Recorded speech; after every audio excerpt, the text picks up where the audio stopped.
9 ini kita akan belajar mengenai moderated regression dan path analysis. Nah, sebelum itu kita harus tahu dulu nih mengenai variabel kontingensi. Nah, variabel kontingensi ini biasanya banyak digunakan di penelitian sosial. Nah, dalam variabel kontingensi ini memiliki faktor kontekstual, yaitu variabel perantara dengan variabel moderasi. Nah, sebelum kalian belajar nih mengenai variabel perantara dan moderasi, kalian harus ingat dulu nih perbedaan variabel independen dengan variabel dependennya. Nah, jadi variabel independen itu adalah variabel yang mempengaruhi variabel dependen. Sedangkan variabel dependen adalah sebaliknya. Jadi variabel dependen ini variabel yang dipengaruhi oleh variabel independennya gitu. Nah, jadi kita akan belajar mengenai moderasi dan perantaranya nih kalau udah tahu definisi dari dependen dengan independennya. Nah, kalau di sini variabel independen ini dilambangkan dengan X. Variabel dependen dilambangkan dengan Y.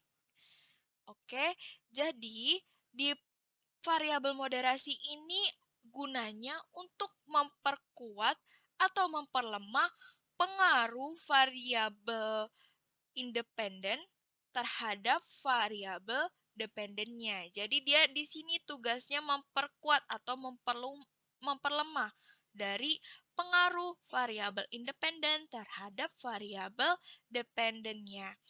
Nah, lanjut lagi di variabel perantara atau intervening, di sini ada pengaruh secara langsung independen terhadap variabel dependen.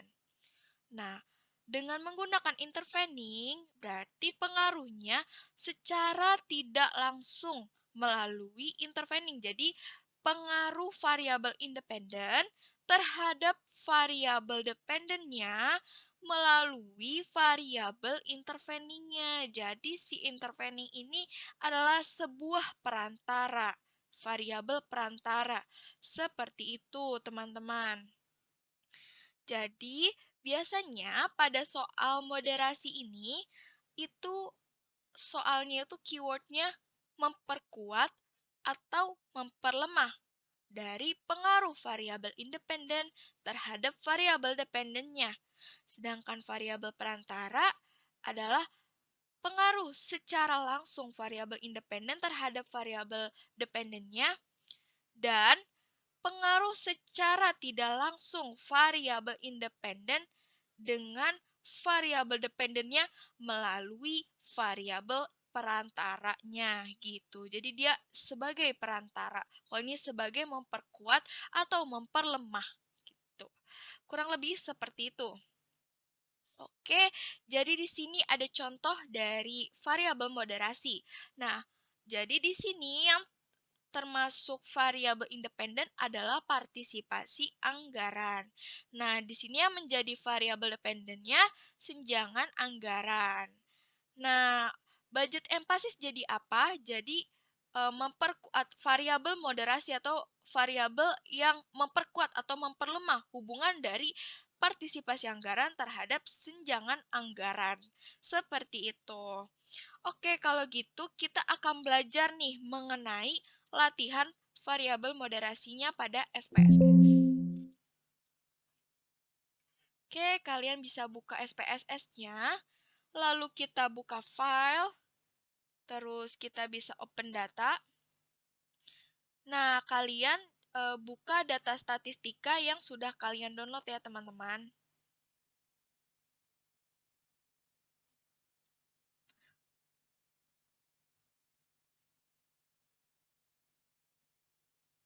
Nah, di sini kita akan membuka file namanya itu uji kontingensi.sav. Oke, kalau udah kalian bisa open. Terus, seperti ini ya teman-teman. Jadi, di sini itu XBP itu sebagai apa? Jadi, XBP ini adalah partisipasi anggaran. Nah, jadi nih, lihat di labelnya. Jadi, XBP ini adalah partisipasi anggaran. XBE adalah budget empasis. XBS adalah senjangan anggaran. Oke, kalau gitu kita bisa langsung menganalisisnya. Jadi, pertama-tama kalian bisa klik transform, lalu kita bisa compute variabel. Nah, di target variabel kalian bisa tulis XBP, XBE seperti ini. Kalau sudah, kalian di numeric expression ini bagian XBP-nya itu kalian taruh ke dalam numeric expression. Nah, karena XBP tadi partisipasi anggaran, kalian masukkan lewat tanda panah atau double click juga bisa. Terus di sini kalian pilih yang gambar bintang atau perkalian nih, dikali dengan XBE-nya. XBE itu apa tadi? XBE itu budget empasisnya. Ke tanda panah atau double klik juga bisa. Nah, kalau sudah, kita bisa klik OK. Nah, terus kita balik lagi. Nah, di sini akan muncul variabel baru ya teman-teman, XBP dan XBE-nya. Barunya kalian bisa klik Analyze, lalu pilih yang Regression, lalu pilih yang Linear. Nah, di sini kalian kan udah tahu ya variabel dependennya di sini senjangan anggaran dan variabel independennya partisipasi anggaran dan budget empasis. Nah, di sini kalian bisa masukkan variabel dependennya senjangan anggaran, lalu sisanya masukkan ke independen XBP dan XBE-nya juga dimasukin ya, teman-teman. Oke, kalau udah semua nih, kita bisa klik OK. Nah, di sini output yang koefisien ini kita bisa masukkan ke dalam hipotesisnya. Jadi, kita masukkan.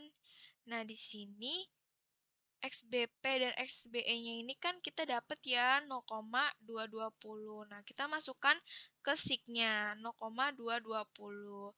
Dan ini masukinnya yang SIG XBP dan XBE-nya ya, teman-teman. Oke, gitu. Kalau gitu di HO-nya ini budget empasis atau variabel moderasi di soalnya kalian adjust. Kayak misalkan di sini kan variabel moderasinya itu budget empasis. Makanya di hipotesis ini yang dimasukkan itu budget empasis. Nah, di HO-nya bukan merupakan variabel pemoderasi. Kalau HA, budget empasis merupakan variabel pemoderasi. Gitu. Nah, karena tadi kan kita udah dapet ya SIG-nya 0,220. Nah, ini lebih besar dibanding alfa atau 0,05, maka HO tidak dapat ditolak. Nah, maka kesimpulannya apa? Masukkan hipotesis HO-nya. Budget empasis bukan merupakan variabel pemoderasi. Oke, sekedar info teman-teman. Jadi maksud saya nih, ini nggak usah kalian gambar pada lembar jawaban. Kalian hanya ambil angka 0,220-nya ya teman-teman. Oke, kalian kan dapat nih ya outputnya, lalu kita bisa buat hipotesisnya. Nah, di hipotesis pertama itu pengaruh secara langsung. Nah, kita lihat dulu pengaruh secara langsungnya. Jadi, tadi kan saya udah jelasin ya, partisipasi anggaran itu mempengaruhi secara langsung senjangan anggaran. Berarti di sini yang kita ambil angkanya itu XBP. Karena dependent variabelnya XBS, jadi kita ambilnya XBP-nya. SIG-nya 0,337. Oke, kita tulis dulu nih HO-nya. Tidak terdapat pengaruh secara langsung partisipasi anggaran terhadap senjangan anggaran. Nah, partisipasi anggaran itu kan tadi variabel independennya atau pengaruh secara langsungnya nih. Jadi nanti kalian adjust juga ke soalnya, karena di sini soalnya adalah variabel independennya atau variabel yang independen secara langsungnya ini pengaruhnya itu kan partisipasi anggaran. Nah, itu kalian sesuaiin lagi dengan soalnya. Ini yang perlu diganti nih. Sesuai dengan soalnya aku bisa kuningin. Nah, jadi ini yang kalian ganti. Sesuai variabel yang ada di soal. Lanjut lagi di HA. Terdapat pengaruh secara langsung partisipasi anggaran terhadap senjangan anggaran. Nah, di sini signya kan tadi dapat ya 0,337. Nah, ternyata lebih besar dibanding alfa atau 0,05-nya. Maka HO tidak dapat ditolak. Kesimpulannya kita pakai yang HO-nya. HO-nya apa? HO-nya tidak terdapat pengaruh secara langsung partisipasi anggaran terhadap senjangan anggaran. Nah, kalau gitu udah nih ya yang hipotesis 1. Lanjut lagi ke hipotesis 2 hanya pengaruh. Nah, di sini kalian harus menguji ulang. Jadi ujinya sama, cuman kita hanya pengaruhnya aja. Maksudnya hanya pengaruh gimana, Kak? Jadi kita hanya lihat partisipasi anggaran dengan budget empasis. Nanti yang akan menjadi variabel dependennya adalah budget empasis karena partisipasi anggaran ini mempengaruhi budget empasis. Nanti pada saat kita menguji yang ulang, itu variabel dependennya adalah budget empasis. Kalau gitu kita bisa praktekin aja ya teman-teman biar langsung mengerti. Kita bisa buka SPSS-nya lagi, lalu kita klik analyze, pilih yang regression, lalu pilih lagi yang linear. Nah, di sini riset. Nah, karena kita di hipotesis kedua hanya pengaruh, jadi di budget empasis kita masukkan ke dalam dependennya. Lalu masukkan partisipasi anggarannya. Aku ulang lagi, ini dari mana? Dari modelnya. Jadi di sini kan budget empasis ini yang menjadi variabel dependent ya kan. Kalau hanya pengaruh kan di sini nih. Bentar, biar lebih jelas lagi. Jadi di sini antara ini dan ini. Jadi nanti yang ini menjadi variabel dependentnya. Nah, di sini menjadi variabel independentnya. Oke, kalau gitu kita bisa lanjut lagi ke SPSS-nya. Nah, ini kalau udah seperti ini kalian bisa langsung oke. Nah, di sini kalian dapat deh angkanya. Kita buat hipotesisnya. Tadi dapat 0,023 ya teman-teman. Bisa disalin ke dalam sini. Oke, di HO-nya dulu nih. HO-nya tidak terdapat pengaruh partisipasi anggaran terhadap budget empasisnya. Kalau HA, terdapat pengaruh partisipasi anggaran terhadap budget empasis. Gitu. Nah, ini bisa di-adjust juga nih ya. Variabelnya sesuai soal ya teman-teman, jangan kebalik. Nanti nulisnya variabel dependent dulu, baru variabel independennya, jangan kayak gitu ya teman-teman. Jadi kalian harus nulisnya tuh yang benar gitu. Jadi yang di sini variabel independen dulu, baru di sini variabel dependennya. Jangan terbalik gitu. Oke, tadi kita dapat ya, signya itu 0,023. Ini tuh lebih kecil dibanding 0,05. Makanya kita pakai HA, tidak dapat ditolak. Oleh karena itu kita salin kesimpulan dari HA-nya. Terdapat pengaruh partisipasi anggaran SBP terhadap budget empasis. Seperti itu. Kita bisa lanjut ke hipotesis ketiganya. Nah, di sini hipotesis ketiganya hanya pengaruh. Nah, hanya pengaruh di sini kita menguji dari budget empasisnya terhadap senjangan anggarannya. Tadi kan yang partisipasi anggaran terhadap budget empasisnya kan udah ya. Sekarang budget empasis terhadap senjangan anggarannya. Nah, terus kita dapat dari mana, Kak? Angkanya. Nah, angkanya kalian tidak perlu menguji ulang angkanya karena kita dapetin di mana? Di output yang sama dengan hipotesis yang satunya nih. Kan sama ya? Nih, ini sama dengan hipotesis ketiga. Jadi, yang hanya perlu diuji lagi adalah hipotesis keduanya antara variabel independennya terhadap variabel interveningnya gitu. Jadi variabel 1 sama 3 ini tidak perlu ya teman-teman. Jadi pakai output yang sama gitu. Lanjut lagi. Nah, di HO-nya tidak terdapat pengaruh budget empasis terhadap senjangan anggaran. HA-nya terdapat pengaruh budget empasis terhadap senjangan anggaran. Kita lihat signya 0,234. Dia lebih besar dibanding alfa atau 0,05-nya. Maka HO tidak dapat ditolak. Makanya tidak terdapat pengaruh budget empasis terhadap senjangan anggaran. Oke. Oke, kalau gitu kita bisa lanjut lagi ke variabel perantaranya. Nah, di variabel perantaranya ini kita bisa lihat nih model penelitiannya. Nah, kira-kira di sini yang menjadi variabel independennya apa? Partisipasi anggaran. Lalu variabel dependennya adalah senjangan anggarannya. Nah, budget empasis ini merupakan variabel interveningnya gitu. Jadi ini pengaruh secara langsung, di sini pengaruh secara tidak langsung melalui budget empasis gitu. Nah, kalau sudah kita lanjut ke persamaan regresinya. Nah, ini tuh harus dibuat ya teman-teman. Persamaan regresinya dan model penelitiannya juga harus digambar nanti pada saat mengerjakan soalnya maupun tugas, kuis, UTS. Nah, kalian harus gambar ya sama tulis persamaan regresinya. Di sini persamaan regresi yang pertama, senjangan anggarannya atau variabel dependennya sama dengan B1 dikali partisipasi anggarannya atau variabel independennya ditambah B2 atau variabel eh, interveningnya, budget empasis, ditambah error 1. Nah, ini harus banget kalian tulis errornya, jangan sampai lupa karena itu sangat amat mempengaruhi nilai kalian ya. Lalu yang kedua, budget empasis atau variabel interveningnya sama dengan B3 dikali variabel independennya atau partisipasi anggaran. Lagi-lagi ditambah juga errornya. Kak, sebenarnya error itu kenapa sih Kak harus dimasukin ke dalam persamaan regresi? Karena di semua model penelitian itu terdapat hal-hal yang mempengaruhi selain variabel independen yang termasuk dalam model penelitian.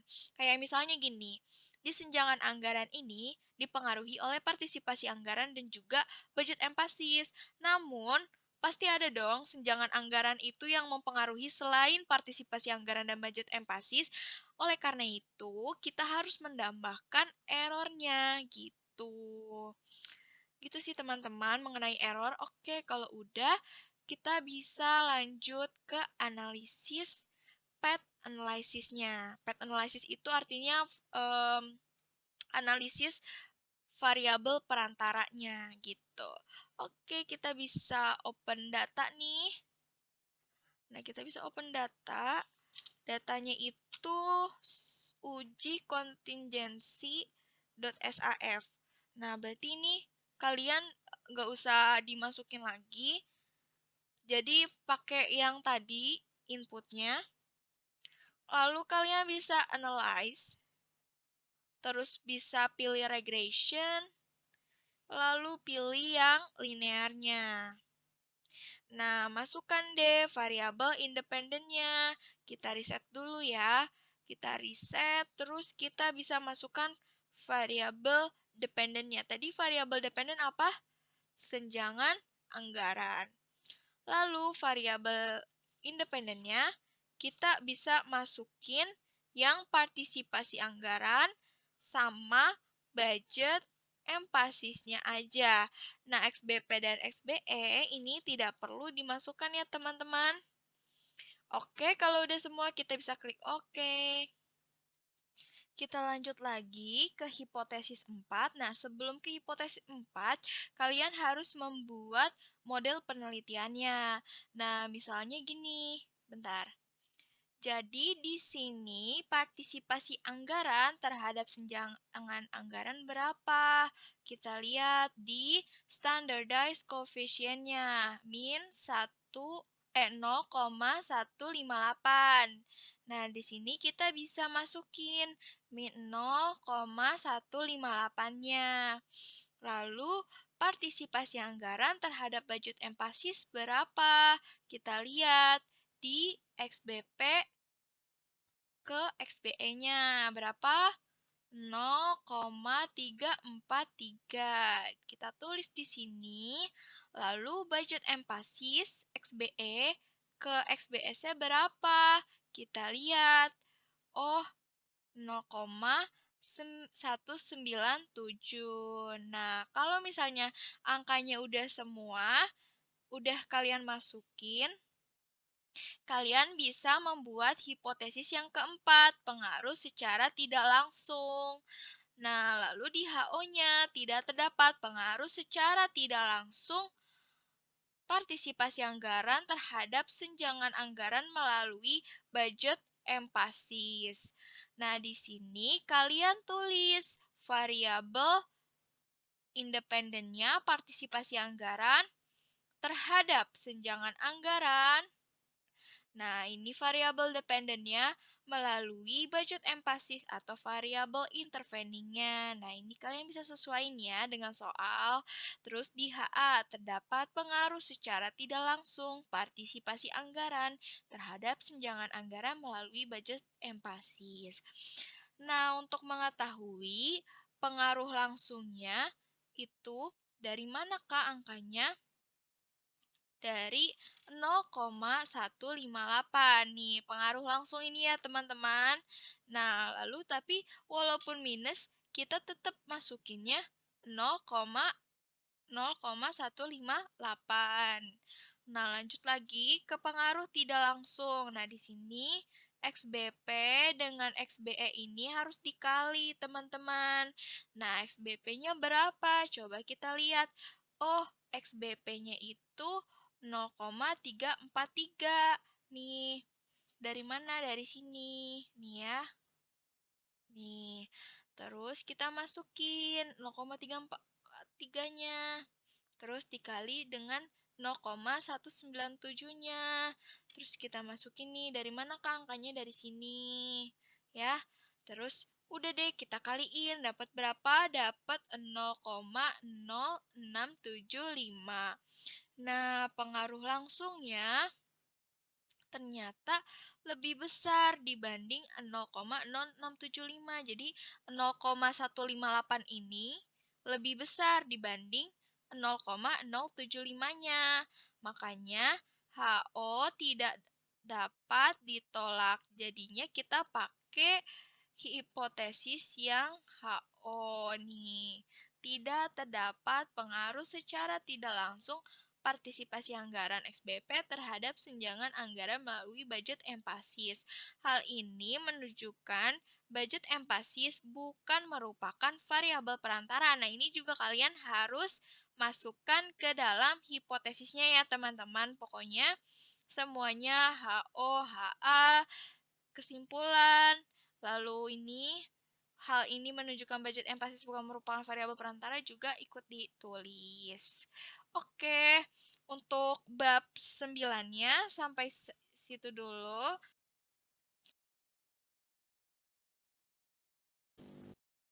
Nah, di halaman 106. Nah, di sini kita lihat dulu nih keywordnya tadi. Penghasilan seseorang berpengaruh langsung terhadap harapan hidup orang tersebut. Nah, ini kalian bisa langsung tahu ya. Terus yang kedua, penghasilan seseorang berpengaruh secara tidak langsung terhadap harapan hidup melalui gaya hidup. Nah, jadi kalau ada kata-kata melalui gitu, oh ini berarti pakai variabel perantara gitu ya teman-teman. Nah, kalian bisa masukin file latihan uji kontingensinya yang udah kalian download di data statistika. Nah, itu ya kan teman-teman. Nah, mungkin kalau teman-teman kurang paham nih dalam menggambarnya, mungkin bisa dicontohin dulu Kak Adit di gambar. Nah, jadi penghasilan itu menjadi variabel independennya teman-teman. Nah, itu di situ misalkan di kiri P penghasilan. Di situ P. Nah, terus harapan hidup menjadi apa? Harapan hidup menjadi variabel dependennya. Jadi harapan hidup menjadi variabel dependennya. Nah, melalui gaya hidup. Udah tahu dong, pasti melalui gaya hidup. Berarti gaya hidup itu variabel perantaranya.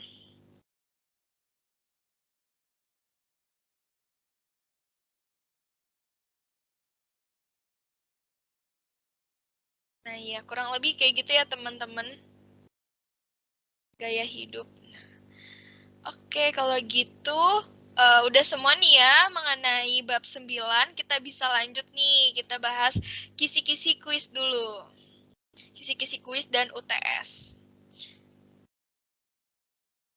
Nah, teman-teman, pada soal pertama ini kita akan mengerjakan mengenai statistik deskriptif yang bobotnya itu luar biasa ya, 50%. Jadi kalian nggak boleh dilewatin, karena ini kan super gampang dan juga bobotnya gede banget, ibarat kayak setengah nilai kalian tuh ada di sini.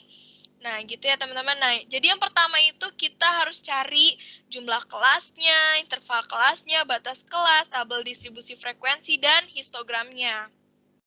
Dan perlu di take notes juga nih ya teman-teman, jangan sampai lupa mengenai pembulatan ke atas dari jumlah kelas dan interval kelasnya. Jadi meskipun kalian dapat 7,050 tapi tetap kalian bulatkan ke 8 ya teman-teman. Lalu mengenai batas kelas juga jangan lupa caranya gimana. Dan tabel distribusi frekuensi juga perlu digambar, ditotalkan, lalu frekuensinya ada, terus kelasnya juga ada gitu ya teman-teman. Jadi tabelnya perlu digambar. Dan histogram pun juga perlu digambar. Jadi di histogram itu kan diagram batang, terus juga ada garis yang mengikuti diagram batangnya. Nah, itu kalian juga perlu gambar ya, teman-teman. Pokoknya selengkap mungkin. Nah, sama di sebelah kanan, pojok kanan atas tuh ada standar deviasi. Nah, itu kalian juga perlu tulis juga di situ. Jadi kalian jangan sampai lupa, karena ini gampang banget. Nah, lalu yang kedua, mencari nilai sentral tendensi. Nah, sentral tendensi ini mencari mean, median, mode, sum, nah ya gitu. Lalu yang ketiga, mencari nilai dispersion. Dispersion itu apa aja? Ada mean, max, range, variance, standar deviasi. Nah, lalu yang keempat, mencari nilai percentile value. Nah, tertinggi dan terendah dari tertinggi. Nah, kalian perlu belajar lagi nilai percentile value-nya. Gitu. Lalu yang kelima, kita mencari nilai skewness dan kurtosisnya. Nah, jadi kemarin banyak banget teman-teman yang sudah aku koreksi itu skewness-nya itu lupa nulisin angka median, modus, sama sumnya. Mean, median, modusnya. Jadi kalian lupa masukin itu. Nah, jadi gini teman-teman. Di soal itu, kayak misalnya di nomor 1 nih, menghitung jumlah kelas, bla bla bla. Nah, itu misalnya variabel pajak ya. Tapi misalnya di nomor 2 itu mencari nilai sentral tendensi misalkan bukan pajak lagi, dari pendapatan, let's say gitu ya. Nah, jadi kalian perlu cermat juga dan perlu teliti juga nih. Jangan kayak kalian tuh bacanya tuh kayak, oh ini berarti semuanya nih yang diuji tuh variabel itu aja. Enggak, teman-teman. Jadi nanti bakal variasi nih. Nanti sentral tendensi untuk variabel A, nanti nilai dispersion untuk variabel B gitu. Nanti jangan disatuin. Kayak misalnya nih di nomor 2, sentral tendensi dari variabel pajak. Nah, terus yang di nomor 5 kan kita juga perlu ya nilai median mode-nya untuk mengetahui apakah dia menceng ke kanan atau menceng ke kirinya gitu kan. Nah, itu kita perlu juga. Jadi nanti dicarinya 2 kali.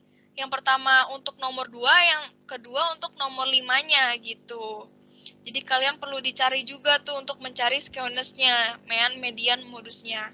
Terus untuk yang kurtosisnya juga kalian perlu masukin itu termasuk jenis apa. Nah, teman-teman kemarin tuh banyak yang lupa tuh dimasukin itu jenis apa, leptokurtis kah atau apakah gitu kan. Nah, itu dimasukin juga. Terus nanti maksudnya penjelasan itu maksudnya yang tadi ya aku kasih tahu itu termasuk jenis kurtosis apa, leptokurtis kah atau yang lain-lain. Nah, lalu ke soal kedua nih, bobotnya juga lumayan 30%. Nah, ini Kak bisa di-scroll sedikit, Kak.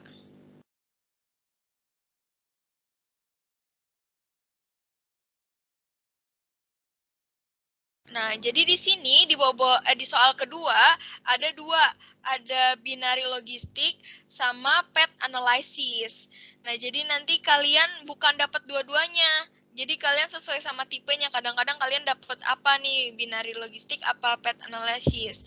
Nah, dari binary logistik dulu nih, kita ada di bab 8 ya, kalau kalian ingat mengenai regresi logistik. Nah, itu jadi tentang binary logistik. Nah, jadi binary logistik ini lumayan simple karena kita uji di SPSS-nya satu aja, sekali aja. Nah, untuk melakukan analisa log likelihood, Nagelkerke, terus Hosmer-Lemeshow, nah itu hanya satu kali uji gitu kan. Nah, untuk yang kedua, nah ini kadang-kadang banyak teman-teman yang salah mengenai uji tingkat ketepatan prediksi model. Nah, kayak tipe 1, tipe 2-nya ini kalian nggak boleh salah ngitungnya gitu ya. Jadi ngitungnya harus benar. Nah, lalu yang ketiga, uji pengaruh variabel independen terhadap variabel dependennya. Ini juga jangan lupa hipotesisnya.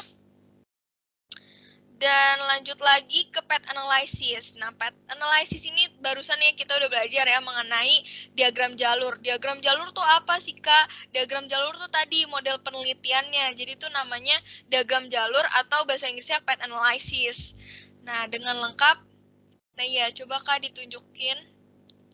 Diagram jalur tuh seperti itu, teman-teman. Model penelitian sama aja, path analysis. Oke, balik lagi Kak ke kisi-kisi. Nah, itu. Terus persamaan regresinya juga jangan lupa errornya ditulis, dan persamaan regresi dari path analysis ini kan ada 2 ya, teman-teman, jangan lupa. Terus yang kedua, kita membuat hipotesis hubungan langsung dan tidak langsung. Nah, di sini tadi kalian udah lihat ya, ada berapa hipotesis? Ada 4 ya. Jadi, kalau misalnya di path analysis ini kita bikinnya 2 kali ya, teman-teman, uji SPSS-nya. Yang pertama, SPSS-nya itu untuk hipotesis ke-1 dan 3, lalu untuk hipotesis keduanya kita cari lagi, gitu. Nah, di soal ketiga, bobotnya 20%. Nah, ini juga lumayan simpel banget ya, teman-teman. Nanti kalian sesuai tipenya, dapat apa, independent sample t-test atau paired sample t-test, atau dapat cross step nih, teman-teman. Nah, kita bahas dulu nih. Mungkin teman-teman lupa ya mengenai bedanya apa sih Kak independent sample t-test dengan paired sample t-test. Jadi, independent sample t-test ini adalah 2 kelompok data yang tidak berhubungan ya teman-teman. Kayak kemarin itu kita latihan mengenai tower A dan tower B. Nah, terus lanjut lagi ke paired sample t-test. Nah, paired sample t-test ini adalah 2 kelompok data yang saling berhubungan atau titik-titik sebelum dan sesudah titik-titik ya. Kalian pasti ingat banget nih, paired sample t-test tuh lumayan gampang juga ya. Lalu yang kedua, kita di soal ketiga ini adalah cross step. Nah, kita akan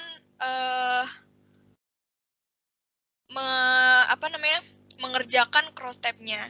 Nah, jadi cross step itu adalah tabel silang. Nah, tabel silangnya biasanya disediain di soal, teman-teman. Nah, yang pertama itu membuat dan melengkapi tabel cross step yang telah diberikan.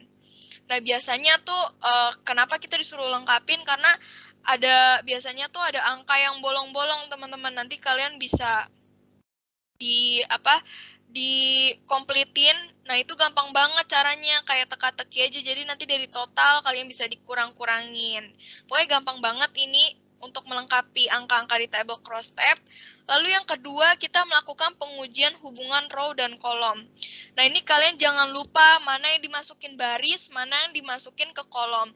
Nah, untuk cara cepetnya kan udah pernah aku kasih tahu ya. Jadi kalian harus ngasih variabel tambahan ini atau variabel di variabel view-nya, variabel tambahan itu namanya frekuensi. Nanti frekuensi itu kayak total dari yang ada di table itu. Nanti kalian bisa baca-baca lagi, bukan baca-baca lagi, nonton lagi videonya mengenai cross step ini yang pakai frekuensinya. Nah, itu keluar pasti.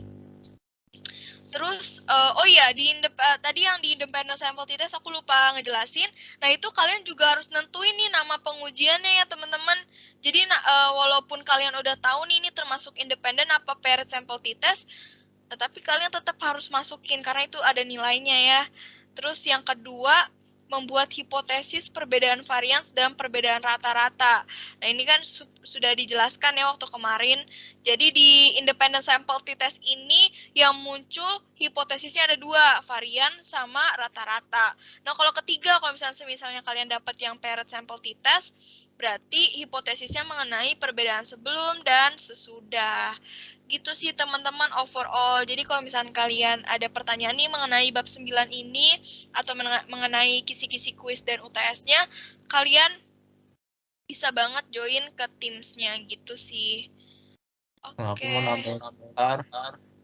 Nah, jadi nanti tuh biasanya di soal 1 akan ada kalian tuh nyari variabel baru.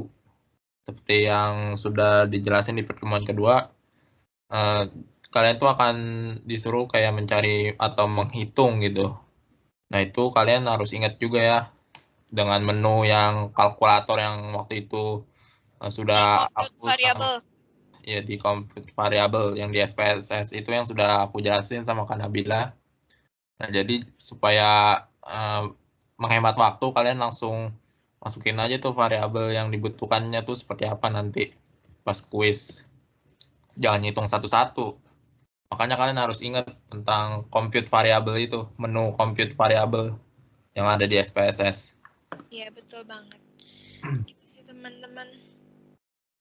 Oke, ada lagi mungkin Kadit yang bisa ditambahin dari kisi-kisinya. Nah, kalian juga sudah ngerti kan gimana cara pengumpulan ke assignment nanti. Itu yang dikumpulinnya tuh input, PDF, sama outputnya.